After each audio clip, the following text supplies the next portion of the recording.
Welcome to episode 176 of the 10 Million in 10 Years podcast. I'm David, your host. I'm lucky enough to have James Wallace with me for the fourth time ever on the podcast. Before we get into it, I want to say a big thank you to Tom Hardy from the Hancock Group for supporting this episode, and also to Kaz Bolt, a motorcycle dealership located at 6 Gasson Street, Christchurch, official Ducati and Honda authorized dealer. Now let's get into it. James, welcome back. Hello.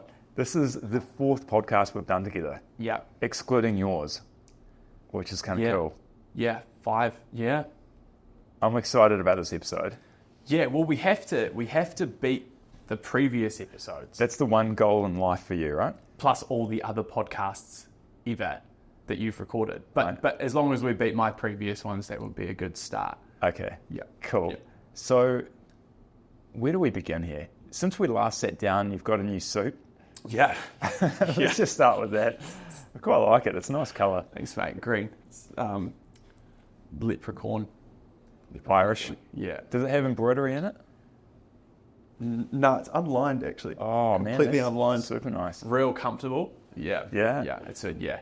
I got, basically the reason why this suit happened is there's a story prior to this suit where we had, in between actually the last podcast and this podcast that we're recording, we wound up in a position where we had, through fast growth, some challenges, probably like just steering a fast growing ship maybe a little bit too quickly, not fully understanding everything, doing it the whole time. We wound up with a reasonable sized tax liability at one point. And so I'm just going to rip straight into the juice if that's okay. And so what wound up happening was I told myself that if I cleared this tax liability, I would buy myself a car. And I had this gold car that I wanted to buy the whole time. And I was like, and this tax liability was more than the car. So it was a pretty scary number. I won't be too specific. But when I actually cleared the liability, I got to the end of it and I couldn't bring myself to purchase the car. So instead I was like, well, I've always wanted to get like a custom made suit from this brand called Loro Piana, and I knew that Working Style did it in Christchurch. And so that was what I did instead. That was my substitute. And it's this grey corduroy suit that everyone gives me heaps of shit about wearing, but I really like it. And on the inside of the pocket, it has the amount of money that I owed the IRD that we paid off embroidered on the inside of the jacket. I love that. Yeah, and then I got a little bit carried away afterwards and wound up getting another one. This one doesn't have the number embroidered on the inside. I think I know the suit you mean. Yeah. Do you get a bit of shit about it? People, apparently corduroy is not cool. I feel like corduroy is pretty fucking cool. They just can't handle it. They can't handle the corduroy. That's all right. Yeah. I think if you're getting that kind of flack and you're getting razzed on something, it just shows that someone's either A, jealous, B, insecure, or they want the suit. I'm kind of cool. I'm cool with the flack. I've overarchingly today, this is one of the first days I've worn this as a suit with the pants as well. And I've had reasonably good feedback. So it's all good. I'm not really too stressed. I kind of just do what I want to do anyway. But yeah. Yeah, that's something that you're well known for, as being unapologetically James Wallace. Something that I really love and respect. Appreciate it. Where do you think that comes from? I think it comes from, I spent probably the first 23, well, not full 23 years of my life, but probably up until I was give or take the age 23, I started to kind of find my feet in terms of understanding who I was as a person and having the space to think and really analyze that. I think a lot about myself, who I am, where I want to be, who I want to be. All of those sorts of things. And I think probably around that sort of age, I kind of got past the point to prove stage. Maybe it was even a little bit older. Maybe it was like 24, 25. I sort of did more than I'd ever really expected myself to be able to do. And then from that point onwards, it kind of felt like I was sort of released a little bit, I suppose. And off the back of that, I was kind of just able to do, like, it's not that I don't care what anyone thinks completely. I care deeply about what my good friends think. I care deeply about what my employees and my clients think of me. I care deeply about Digital Simple and their perception. I just don't care if some random person on the street thinks I'm a tosser when I walk past them or jump out of a car or whatever. That's gone for me now. I don't know why. I think I'm certain about who I am, and I'm certain about my intent and what I want to do. And I think that kind of just helps to take the pressure off some of the other stuff. That makes sense. Yeah. Do you think that your background and your experience with the door-to-door sales, do you think that played into it?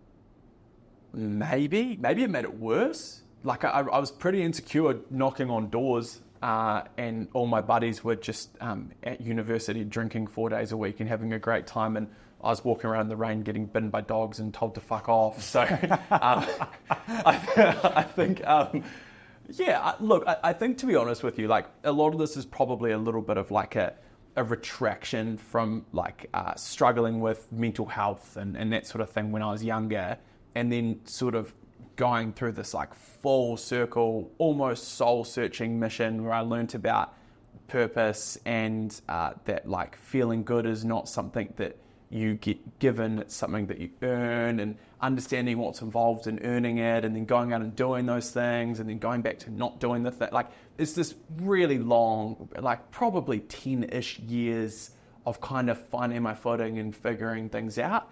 And I think it's probably just that. I think door-to-door sales teaches you some really cool foundational skills. All my friends that listen to this will give me heaps of shit for bringing up door-to-door sales, because they always like, apparently it's my thing whenever I'm like talking to people about my like, it's like my humble beginnings story or whatever. But door-to-door sales is an exceptional foundation because it teaches you about no, and about no not being the end. Like it teaches you that if you knock on the door literally and someone says no, there is a house next door that you can go and knock on, and it's just as good of an opportunity as the one that you had before, and you never know what will happen. You just have to keep knocking. It teaches you, like it's each day knocking on doors is kind of similar to like a marathon or something like that, where you start out and it's kind of slow because no one's home and you don't know what is going to happen. But I had stories where I'd do no sales before 6:30 and you had to stop knocking on doors at 7, and then I'd do 4 sales between 6:30 and 7. And because I was able to be resilient enough to keep smiling when I was knocking on doors and keep pushing, I was then able to do those sales at the end of the day. Whereas if you have if you get flat, this is the interesting thing about it, is let's say you're walking around like someone shot your puppy, you're not selling to anyone. And so it also teaches you a bit in terms of like, even though you've had the 40 no's earlier that day, the next door you knock on can't know that. And if they ask, it's like, mate, everyone's taking advantage of this. Why would you not want to get involved? Like fully just faking it if you need to. And compartmentalizing that mood and that previous experience from the day. Interesting. Yeah.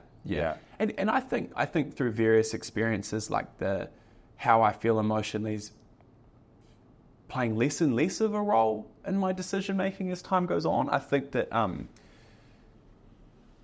various runs at 75 Hard have helped with that. I think that really teaches you ignoring how you feel and the voice in your head that's telling you just to chill out.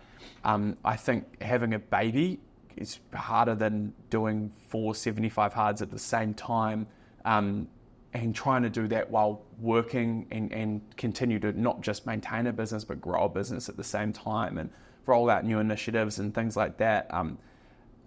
I think all of these things add into one, like, every single step. I talked in a podcast I did the other day with someone about the concept where everyone's got this like, I'm self-made kind of message that they want to get across. And I don't think that anyone is irrelevant as to how rough your start was. I think that you're made up of a whole bunch of experiences and relationships and lessons that you've learned through everything that you've done. And I've had my boss from the door-to-door company, the people I worked with at MediWorks, my family, my friends, the guys I'm really close with now. All of these people have played a role in helping to change my perspective on how the world works, and they've said things that have made sense to me that I hadn't thought about, and all those things, and that's helped to shape it up. So you just glanced by that baby thing. That's happened since the last episode. Yeah. You got a baby? Yeah. A real one. Yeah. Congratulations on your real baby. Thanks. That's big. Yeah, man. It's the best thing ever. Like, it's so cool. Fuck, it's hard. And like, when I was doing 75 Hard, I remember, I've had this conversation with so many people, and like, if you're listening and I had this conversation with you, I apologize. But the amount of people who'd be sort of like, I really want to do it, but I've got kids, and it's like putting pressure on the missus and blah, blah, blah. And I honestly would sit there and I wouldn't say it, but I'd be sitting there thinking like, you pussy. I get it. I get it. No empathy though beforehand, right? None. Because like everyone's like, I'm real busy with kids. And I'd be like, yeah, but like I have 20 staff and this business is like, I'm busy. I was not busy. I haven't exercised in a week. My partner's like, we've just gone through this sleep regression that is just, it's unbelievably challenging. It's the most fulfilling thing ever. It's so cool. It is so cool. But yeah, that's a whole nother level to everything that I didn't really, I didn't know what it would be like. And I don't think you can prepare someone for what it will be like until you're there. No, and I guess that's the defense for those that did make those comments, right? There's no way to simulate or understand or have that level of understanding if you don't have kids. Yeah. It's a bit like the learning to swim through, like, Googling it. Like, it just doesn't work. Yeah. It doesn't match, right? And like with 75 hard, you have like moments of extreme pressure over like certain days or 2 days in a row or 3 days in a row where it's raining and you're tired or you're sore or whatever it is.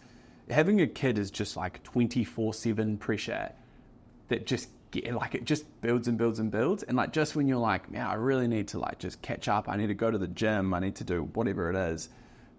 Someone's sick. Something's wrong. Something like it's just hard. It's just unreasonably hard a lot of the time. But like I said, so worth the hard. You would go through 100 times as much challenge for the same positive experience you get to get. And a huge portion of the time is not that hard. But just like when I'm coming just out of the back of a sleep regression, and then as soon as that ended, my partner got food poisoning and now she has an ear infection. And so like I'm just in it. It's like 3 weeks of that, and you've been trying to call me for like 2 days. I haven't even been able to ring you back. It's just carnage. I was at home yesterday, working from home because she couldn't hold the baby, but I've got 20 staff in the office, so I'm trying to manage through WhatsApp, through my singular. Like it's just pain. Yeah, I guess it's a form of growth, isn't it? Yeah. Like you haven't been through this before, you're going through it now, and then you're just going through the video game of life, going up another level, right? Yeah, and your tolerance just increases, like anything else you do. That's right.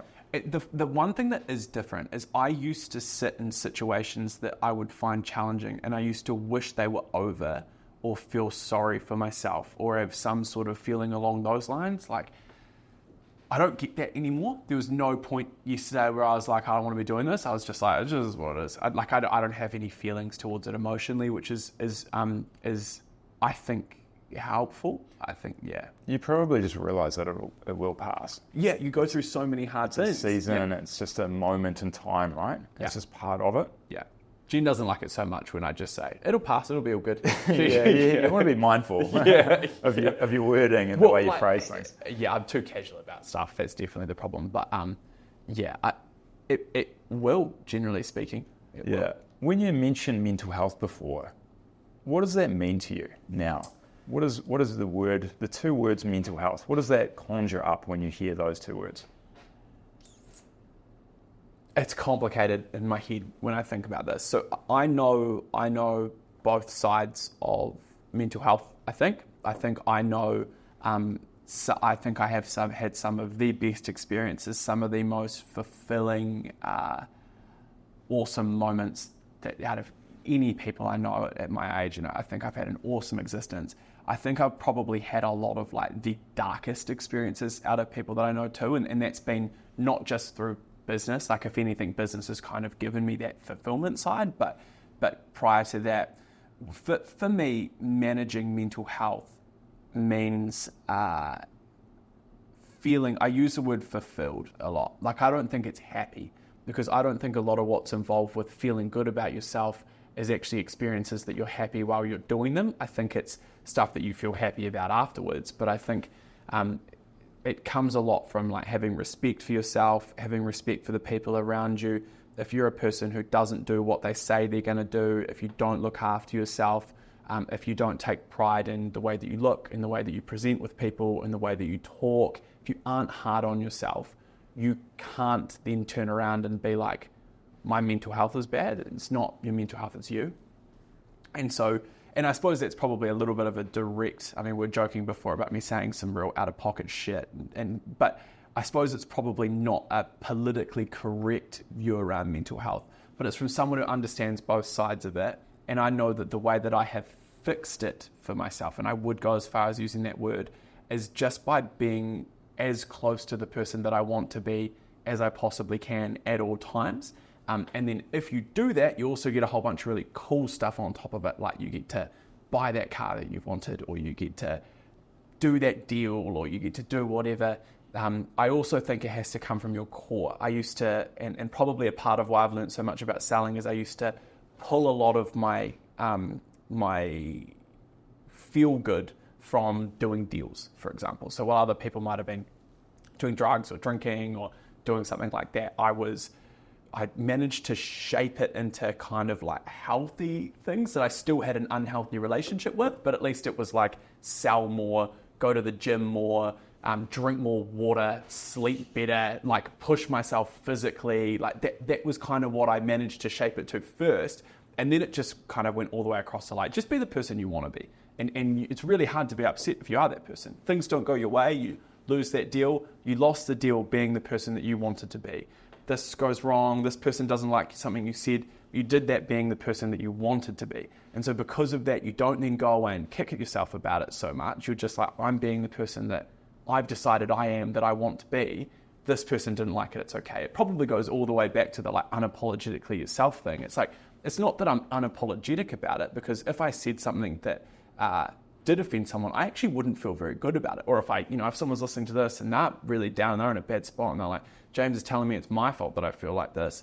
I don't want to make it worse. That's not what I want to do. But like, I have to tell you, I have to be the person that I want to be. I believe in self-accountability. I believe in taking responsibility for things. I believe in tackling stuff head on and trying to work through it rather than sitting in it and just waiting for it to end. And so that's reflected, I think, in the way that I've approached that stuff. I think you're just speaking from your own truth, and I don't think anyone can question that. Yeah. I think your intent is honourable. Yeah. I don't think you're confusing anyone with that. It's just a fascination of mine in terms of what leads you to be who you are, right? Yeah. And I think a big part of what you just said was that being the version of yourself that you want to be. Yeah. And I'm not also. That's the other thing. But I'm trying really hard to be. And that I think is probably enough for most. Like, I wish I was on time everywhere all the time. And I wish, and this has become glaringly obvious through having a child, I was a better communicator. And I wish, like, I have a lot of things, and so I wish I said and like less. I wish, like, I'm super analytical of all of these things that I'm trying to do. And I like being like that. I like being critical of those things. I think it's really healthy to be that way. I think as soon as you go, I'm sorted, everything's all good, you've lost the game before it's even started. But that doesn't mean that I'm not actively working really hard on trying to do that stuff. And like, there was a meeting today and I was 10 minutes early, and like, that didn't used to happen very much. And that's a good thing. It's a step in the right direction. I was here bang on 4 o'clock. That's a good thing. I was late 10 minutes for another meeting. Not good. But I apologize. I'll probably wind up sending a bottle of wine or something, because I'm trying to train myself to not be like that. And then I will continue pushing in this thing. It's just a balancing act. But I think I know how I want to be perceived. I know who I want to be really clearly. And so it's just about actively working towards it. I like it. Another thing that's happened since we last caught up on the podcast, you've got a podcast. I do. Yeah. How have you found it so far? You're, what are you, a handful of episodes in? Yeah, I've got a funny story. I like funny stories. I have, and this is just one of those, like, because I said it, the opposite had to happen. So I started the podcast because I am obsessed now with brand, and I'm obsessed with not people knowing me, but people viewing me as an expert in the marketing space, viewing me as an expert and a thought leader surrounding business, which I know will not happen now, but if I'm consistent with content for the next 10 or 15 years, might happen. So I'm like, well, I may as well just start then, right? And so I started with this personal brand expedition where we were posting, I'm almost 400 reels that I've posted on Instagram. And that started to sort of find its footing a little bit. Like we signed a couple of clients off it, and we did some things like that. And I was like, this really has no cost. Like, this is quite cool. I'd spent a whole bunch of money on it because I'd tried to do my thing with it. But I'm just getting Siobhan to take these videos of me on her cell phone and then publish them on my Instagram and people are messaging me going, hey, can you talk to me about this? And they're real good leads, and we're signing deals and we're doing that. I'm like, this is all real cool. So anyway, yesterday, I did my first deal off the podcast. Oh. Yeah. And that I'd said the podcast was a 12-month expedition with no ROI. Like, that is how I'd approached it. I'd been like, right, I'm going to publish. At the time, I was planning on doing 2 episodes a week. I've already gotten carried away and now we're doing 3. But I'd been like, I'm going to put up 100 episodes of this podcast. I expect nothing to come from it. That was my thing. I spent a whole bunch of money. I bought all this gear. I've now fully converted, like one of our meeting rooms can fully convert into just a podcast studio, and it's epic. I've bought, give or take, 150 acoustic panels that I've glued to core flute, and I've got Velcro command strips so I can stick them up and take them down. It's working. Like, I've gone way overboard. We've got 2 cameras, 2 lenses, lights, mics, everything. And we did a deal in 10 episodes from someone that contacted us, give or take 6 weeks ago. I don't know how they originally found us, never came to the meeting, listened to a podcast episode, inquired back through our website. BDM contacted them. They told them that the reason they got in contact was because they listened to the podcast. It reminded them they needed to do something. Came in yesterday, signed proposal yesterday. So that was far, far earlier than personal brand. But to kind of summarize, like, the Business Simple podcast is about, I'm very lucky in terms of the people I know, the level that they operate, and them not commonly being perceived as normal, and I know they are normal. So the base purpose is to help to humanize these people doing what I would consider to be like inhuman things from a business perspective. The side note of that is that I get to document my journey. And so I'm going to be trying to do a lot more of that with episodes as we go through. We've kind of got space for like 1 episode a week where it's just me talking to camera, talking about things I'm learning, things I'm thinking about, what's happening. And I'm going to try to keep that moving as well. Not so much to grow listenership, but instead just as a cool thing to be able to look back on if in 10 to 15 years I do become a thought leader or something in this space. And then to have people, like, just the volume of content you get off podcasts is absurd. We would pull probably 20 reels of podcasts. I recorded 5 podcasts on Friday. So like, there's 100 pieces of content recorded in 4 hours or something like that. If you can do that, it also allows you just to have an absurd brand presence in the market, where I want people to open up their phone and to see a Business Simple podcast reel that we're in, 2 of our clients posting podcast clips that's from the Business Simple podcast, my personal brand with a video there, Digital Simple with a video there. Like, I just want so much volume out into the market that it's just completely dominated. And the fastest way to produce a high volume of that content is through the podcast. We also had this really creative episode idea where we do this like 20 questions with style, which is solely designed to pull Instagram reel content from. But it's actually quite a good listen. Like, it's a great way to do it. Yeah. Yeah, I'm a fan. But there are 20 questions that I don't see, the listener doesn't see prior to the episode. We release it on the Wednesday, and then their full-length episode on the Friday is our new format. So it gives you like a little taster into their brain and how it works and that kind of thing. And it gives us 20 Instagram reels in give or take 30 minutes. So it's like so stupidly efficient and easy. And we record them in the same shoot as the full-length episode. So we do full-length, then we do the 20 questions afterwards. You do it at the end. Yeah. Right. So the idea of doing it at the end is, if you do it at the start, I think it will make the full-length episode feel a little bit like a marathon. Whereas when you get through the full-length episode, I tend to find you kind of have like a little bit of a buzz on. You're like, man, that was really good. That went wow. And they're like, yeah, actually, I'm really happy with that. I probably would have said this differently. And you're like, don't worry about it. It's not a big deal. And then you just go, right, 20 minutes. I'm going to do this thing. Unreasonable ROI for you because we'll give you all these clips, blah, blah, blah.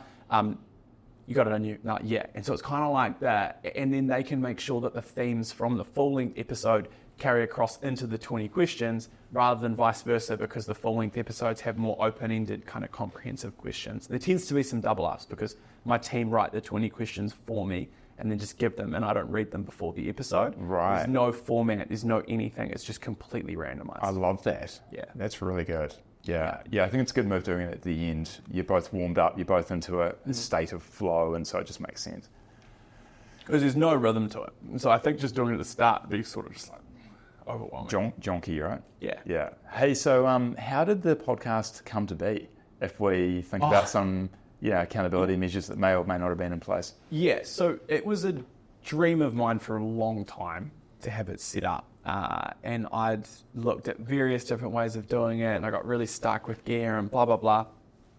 So anyway, me and David are both involved in this. I don't know what you'd call it. Like, it's really just 4 guys that really like steak. And so we essentially set goals, or it's probably more like deliverables. They're not a goal. It's like something you have to achieve. And when we achieve it, we shout the other 3 dinner. Bessie's been the main place. We've also tried out. What was the other one we went to? Jabba, was it? Jabba, yeah, which is pretty good. It was.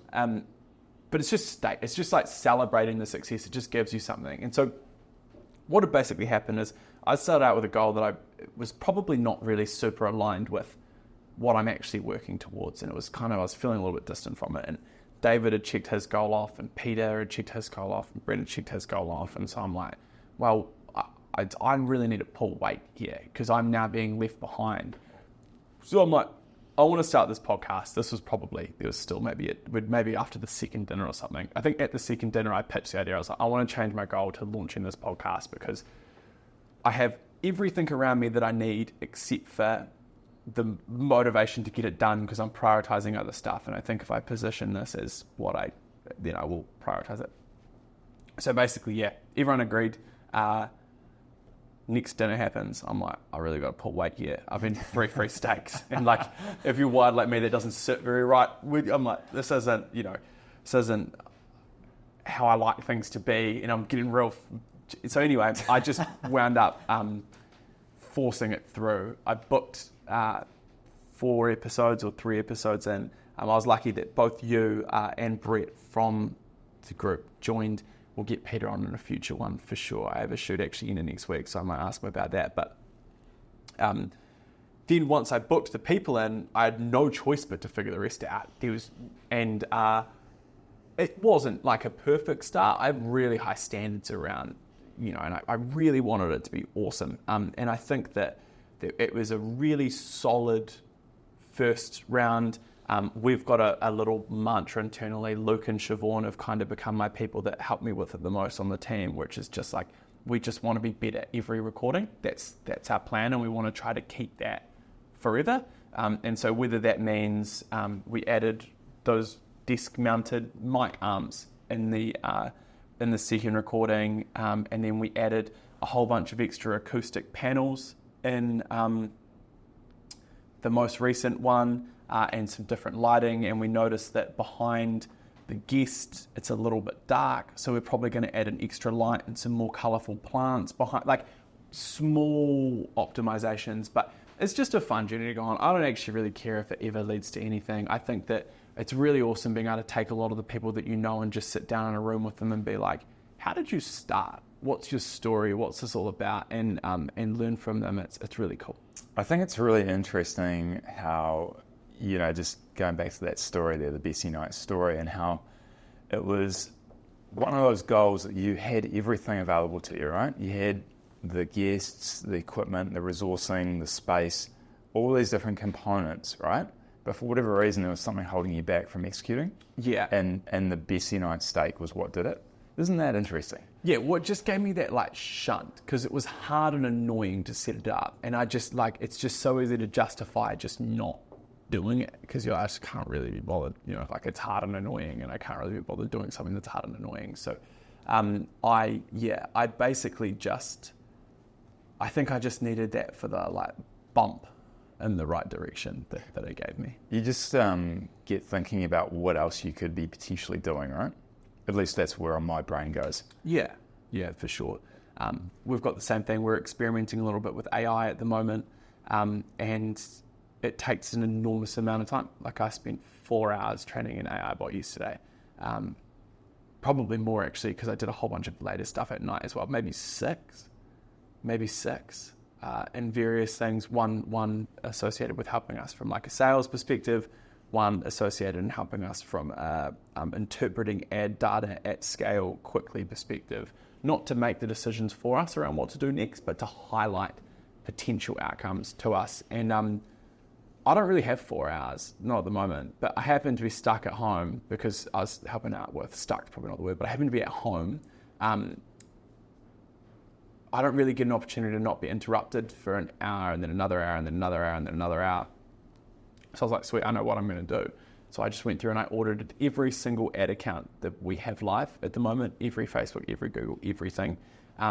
Myself, while talking into a microphone, into TurboScribe, which I transcribed and then fed through ChatGPT to create a summary around the decisions that I make, the next steps for each client, everything like that. And it'll be cool to see what we can turn that into as we can kind of train it to pull the data off maybe a Google Sheet we feed it into, make the decisions itself without me having to go through and talk, and different things like that will be fun.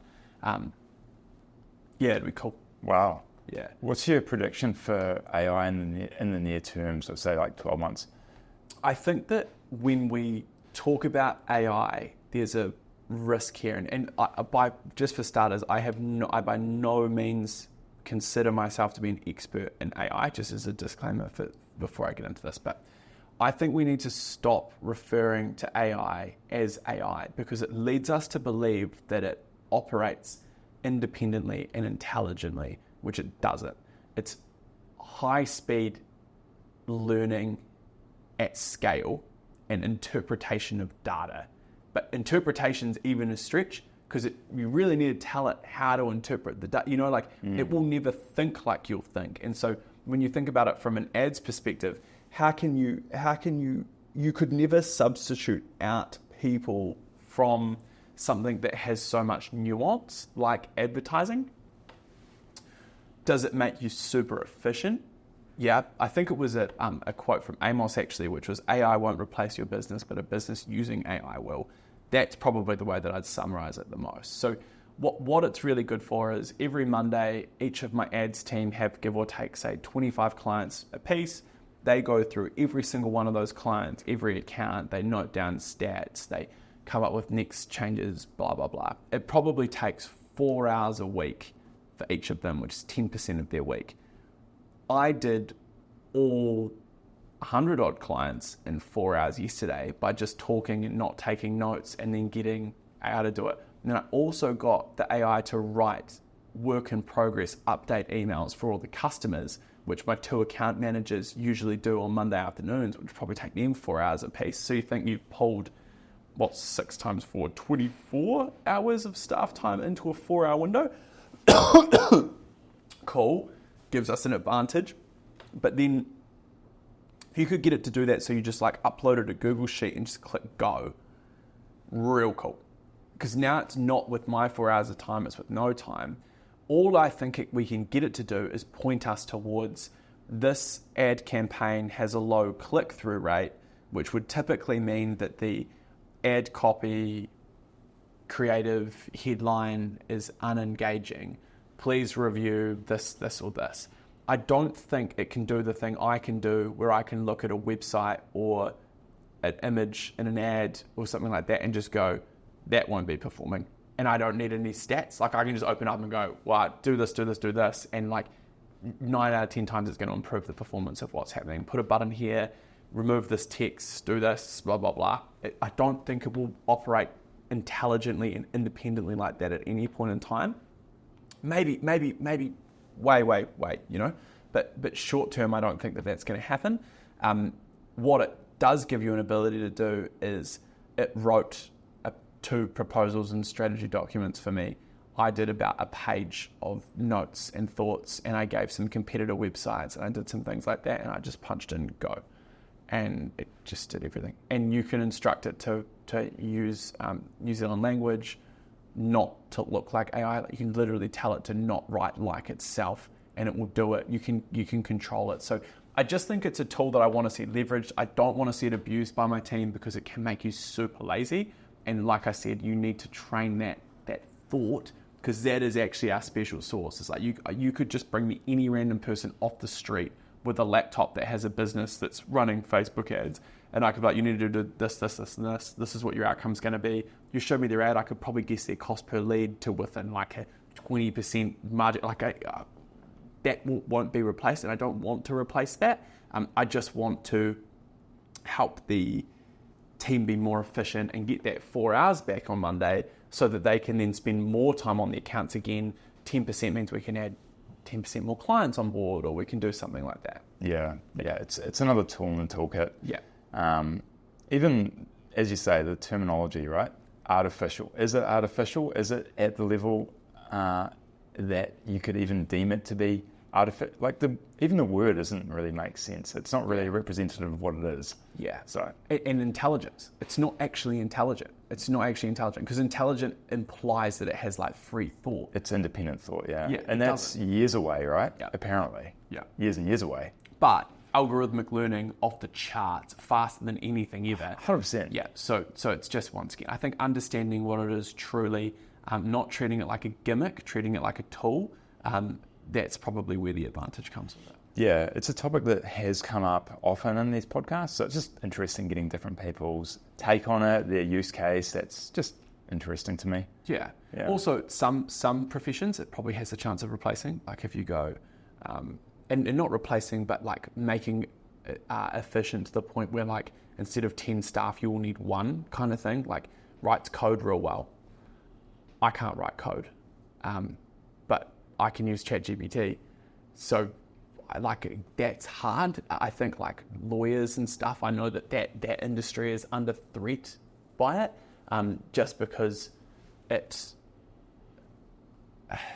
can just write a contract so fast. So then either the lawyers cost, because once again you now need one lawyer instead of 10, they can do 10 times the output. The pricing is going to have to adjust at some point in time. Is the market going to be big enough for the current amount of lawyers or the current amount of website developers or the current amount of app builders or that? Like when you go real niche like that, someone the other day was like, oh, you'll be worried about AI for your business. And I was like, well, we're in marketing, and like marketing fundamentally isn't that different now than it was when it was radio or when it was newspapers or when it was TV or whatever it is.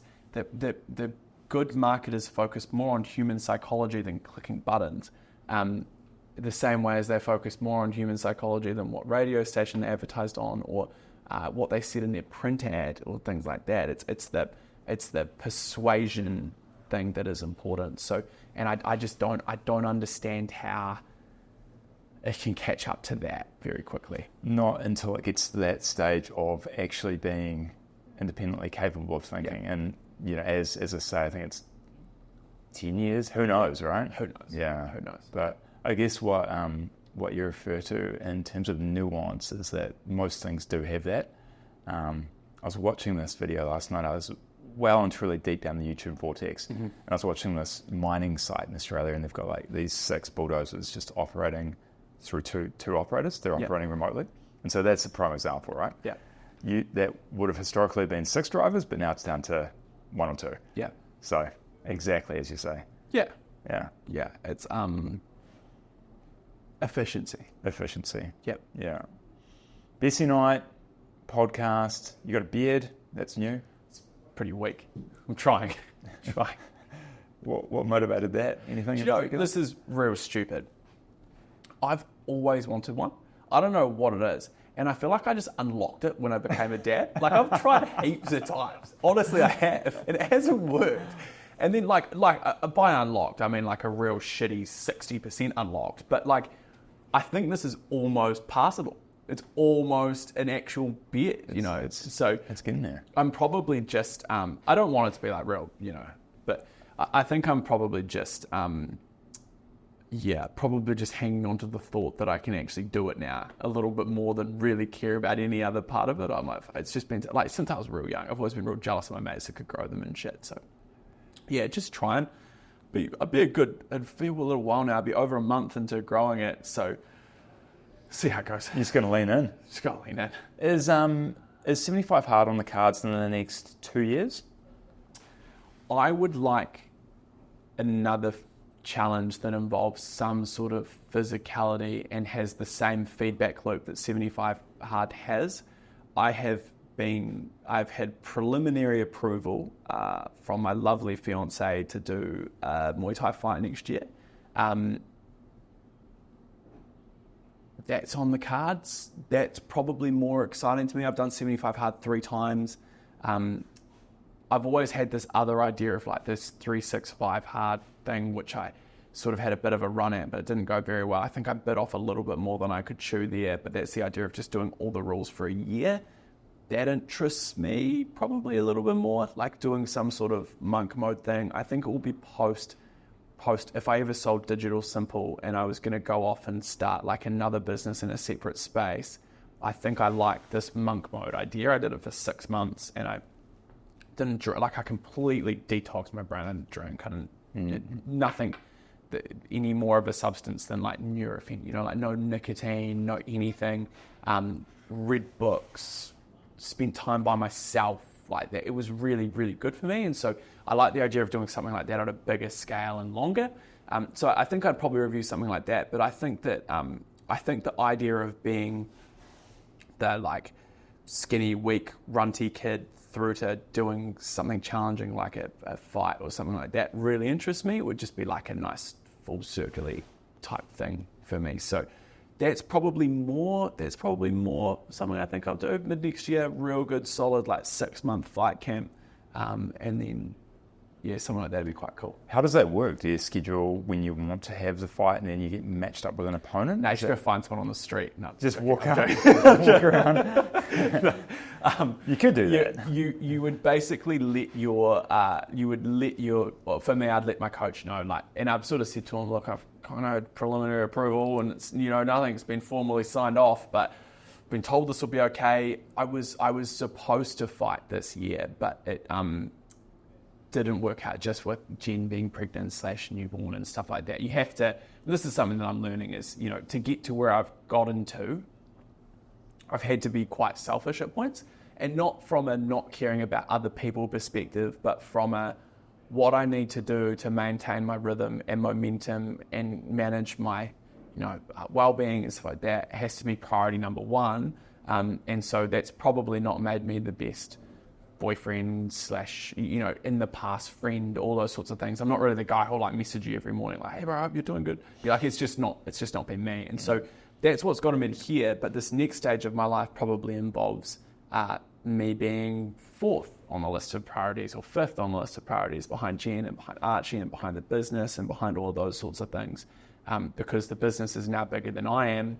I was the business for a long period of time, but that has to change. There's too much going on. It can't be me anymore. And all of those sorts of things, I think, they just, I don't want to say I'll do it and not do it.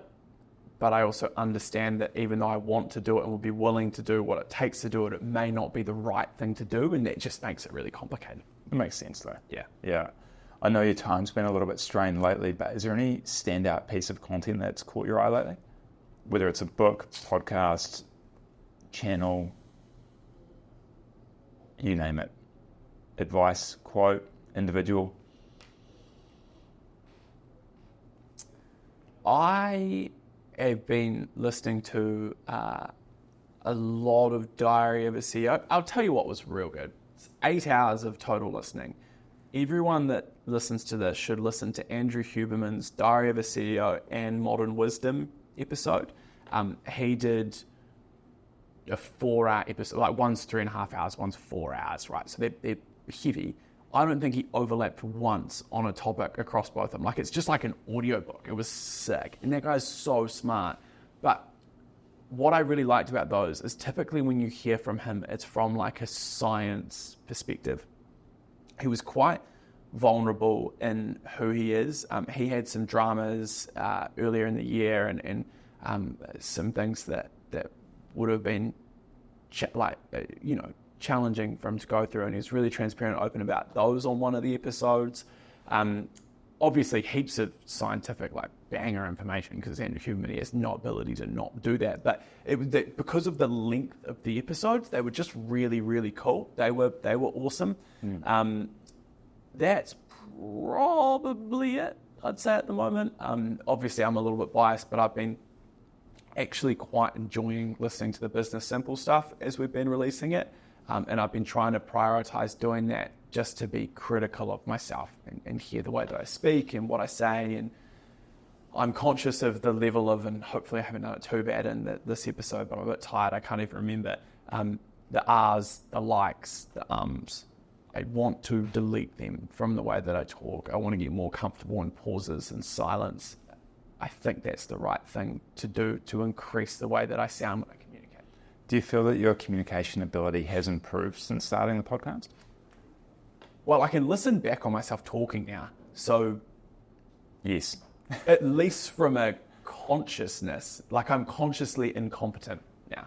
That's what I would say. And other people might not define my communication style as incompetent, but I do currently. I think I sound a little bit more stupid than I like to think that I am, just because I've got all these filler words and I say a lot of sentences that I don't really complete. I leave sort of open-ended and I'm not like definitive enough with what I say. And so I'm trying consciously to work on both of those two things. I like it. Yeah. Do you have any inclination to write a book at some stage? Absolutely not. I can barely write. I can, there's a fucking heart. I am not capable of writing a book, I do not believe. And I also truthfully do not think I have a story to tell by this point that would be worth reading. Maybe I'm 55 one day, everything goes brilliantly, I'm on a yacht somewhere and I have 8 hours a day spare and I sit down and do something. Ideally I could just, ideally I could just talk it into a platform like TurboScribe or something like that, and that could write the book for me, or get some assistance from someone who's better at writing than I am. But the thing with that would scare me a lot is the idea that it wouldn't be me or my voice terrifies me. I think that's really important. So, nah, not really. I like the idea of this podcast documenting my journey. I started the podcast when I first started Digital Simple 6 years ago. I don't have many regrets about things I've done with Digital Simple, but I regret not just putting an episode up a week since then. I think that people would be really, really surprised at how incapable I was at the start versus what Digital Simple looks like right now. I think it would be inspiring for people who feel like they're incapable. I think that Digital Simple is no joke anymore, and I think that's something that I'm certain of. But that's not because I'm an anomaly by any stretch. Like, I had no clue what I was doing at the start. None. And that wasn't very long ago. It's another R. That is the value, or one of the values, of having documented episodes to look back on. And something that I've found over the last 175-ish episodes is that, you know, time is going to pass, and yes, you can look back on emails or notes or photos or social media or something, but to be able to look back on something in a long form content like this, it's pretty unique in that regard. And how cool is it for your children and your children's children, and like, this exists forever. And so how great would it be for, Arch one day can have a look online and he can see what his dad was like at 27, and because his dad put the effort into getting used to posting online, not just doing it every now and again, but doing it a lot of times, he's now comfortable enough to truly share who he is and what he thinks. And ideally, Arch can then compare himself to me and be like, I'm better because he taught me those things earlier than he learnt them, and he is the next evolution of it. He'll become, there's something bigger than you in content, and I think that is a really cool part of it. I love that I can bring guests on the podcast that wouldn't typically do that sort of thing, and they can feel that too. It's cool. It's cool. It's what, like I said, I don't have any regrets about it, but that is something I would do differently. I also started a private Instagram 6 years ago that I posted on for about 3 weeks, which was like almost daily updates. But the plan was to never, ever allow anyone to follow it. So I was just going to use it essentially as like a calendar of what happened. Another one that I wish I'd stuck with, because to go from, buying $25 Pizza Hut combos that last you a week to running a business that does, 350, sometimes pushing 400 grand a month in revenue is there's a lot of different steps in that. It would be cool to be able to show that. I guess a bit like the planting a tree analogy, best time was at the start, second best time's now. So yeah, you're ticking that off. Yeah. I like the idea of the podcast, both from a business standpoint, from a social standpoint, from a curiosity standpoint. Mm-hmm. I'm liking the idea of the anniversary episodes. I don't know if you're going to do that, or if you're just going to do one and done, or I haven't thought that. Hadn't thought about that. No need to worry about things that, haven't, not yet. no problems come. Yeah. Is there anything outrageous I should say just to try and get this to number one before I go? I think there is. I think it'll get to number one regardless. It's just going to happen. We've manifested it so much. There's been so much chat about it. I have to have, and I'm sorry for who's the number one episode at the moment? The current number one episode holder as of October 2022, 22nd, 2024 is Dan Hood. Dan Hood. Dan Hood. I like Dan as well. Dan's good. But, sorry, Dan, I'm coming for your spot. But, just for reference, the metrics or the downloads, it wouldn't be impossible to surpass that. It wouldn't be impossible. Yeah, right, okay. I'm just going to abuse every possible vessel to get as many. I'm just going to cheat this. I'm going to do it in post. Whether the content's good or not, I'm just going to post it everywhere and just draw so much attention towards it that it can't be ignored. That's my plan. I mean, I'm sure there's a certain number of ad spend that you could put toward this. Keep me there. No, I don't think it'll be that much either. No, I don't think so. That much. No, Yeah. I don't think so either. It's interesting. I don't know if you've been looking at your metrics very closely, but it is interesting just following how it works with downloads and user interaction and all that kind of stuff. Yeah. There is probably not a better way to promote a podcast than chopping up reels, posting them on social media. And those collaborator posts are a hack. Yeah. Are a hack at the moment. Are like a blip in the system. Everything that I see at the moment that is finding me organically when I'm not scrolling reels is collaborator posts. So getting people on there, chopping it up, collaborating with them on everything, doing that sort of thing. I think that will be our path to growing business. Simple will essentially be organic, social, and it doubles up because it just gives us extra frequency there as well. What's your strategy for finding guests?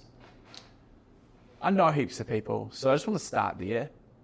At some point in time, I'm planning on what I essentially wanted to do with the start of the podcast was do such a good job from a production and preparation perspective that it would be easy to get future guests on. I think that really helps the process is people feel safe if they feel like everything's taken care of and they can just turn up and they're going to be comfortable and have a good time and that sort of thing. So I'd like to think that we've executed on that production piece and that's going to make it easier moving forwards. I'd like to think that the content that's going out on social media is of a quality that people won't be too hard to get future guests as well. In a dream scenario, they start coming to you, right? Like that's really, hey, can I come on? But I think we'll always be actively seeking out that unless we did some sort of like story or something being like, hey, do you want to come join or whatever it is. But yeah, I know a lot of people, and Christchurch has a huge amount of awesome business owners that I'd like to start with. There's another From there, I think we just continue to expand. But I do want to keep them in person. That's another thing as well, because I really prefer that. So making sure we've kind of got a bit of a full pipeline like sales, where if there's a few people in Auckland we know we want to interview, we just know, hey, when you're down, just tell us. And now we can turn that meeting room into a studio in about 15 minutes. So it's not too hard to roll it out. Yeah. I'm a big fan of your process and your structure. That's something that I noticed immediately. Having been a guest, it was so nice getting that set of topics ahead of time. Yeah. And then again in person, just seeing it, it really made a difference. So. I dropped my standards actually because for the 2 new episodes that I recorded, obviously the 20 questions is an exclusion to this, but for the 2 new episodes that I recorded on Friday, I didn't send it ahead of time. I had it, but I didn't send it ahead of time. So I'm going to make sure I hang on to that moving forwards. So disappointing. I know. I'm better than this. I spend all this money on camera gear and all this sort of shit. Way better than that. I haven't seen it fucking form before it. What I've learned though is that I've got to stick to what I'm naturally more inclined to doing, and so whenever I've tried to pre-plan or organise, it's messed with me. To be honest, I don't actually follow the guide I send. It gives people a path that I will follow down, and the main idea behind it, and it probably doesn't have this impact on you, but I know that a lot of the people that I will try to interview or that will wind up being interviewed won't actually be comfortable in the format. And so what it gives them is it gives them if you find it really hard to answer these questions, if you feel super stressed or whatever it is, here is a clear flow that you can think about prior to starting, and we have a path. What I'm probably going to do is ask you one question, which is the question at the top, which is the tell me your story piece, and then I'm going to interrupt you every 2 minutes. I'm going to ask you a question about that, and then at the end I'm going to dig in deep, and then I'm going to pick a question from section 2 and ask that, and then I'm going to do the same thing. But at least it allows them to think about it a little bit and get a feel, rather than just turning up and being like, so what happens now? Yeah, totally. Yeah, you've got to take the lead a little bit. Yeah, I was on a podcast a while back, and it was, I guess it was just not what I expected, and it was quite uncomfortable. Yeah. And I have empathy now, because if I hadn't have been through that experience, I would have just assumed that, I guess show up here and it's fine. Yeah. I've done it 100 times, but they potentially haven't. Yeah, and for the average punter, it's super overwhelming. Like these cameras, especially with this shit. This doesn't help at all. Yeah. You get real used to it, right? You go into my meeting room now, and like every wall is just acoustic panels when you're in there. There's not even, there's no light. There's no. It's just like it's just like some weird sex dungeon type. Yeah, just heaps of lights and cameras. Yeah. Nice. Good way to end. Yeah. So good, man. There we go. Hey, I'm very grateful. I'm looking forward to the next episode. So, like, the way I'm doing it now is going to be different seasons as a mechanism to break it up a bit. And part of my mission is to get back people that I like spending time with. I'm interested in their story. They fascinate me. They inspire me. And part of the recap process, the looking back on the previous 12 months, looking forward to the future, I think it's just a good way to manage time and to get an interesting set of conversations going. So, thanks, man. I appreciate you having me. It was good to come back. Great to have you. Thanks, James.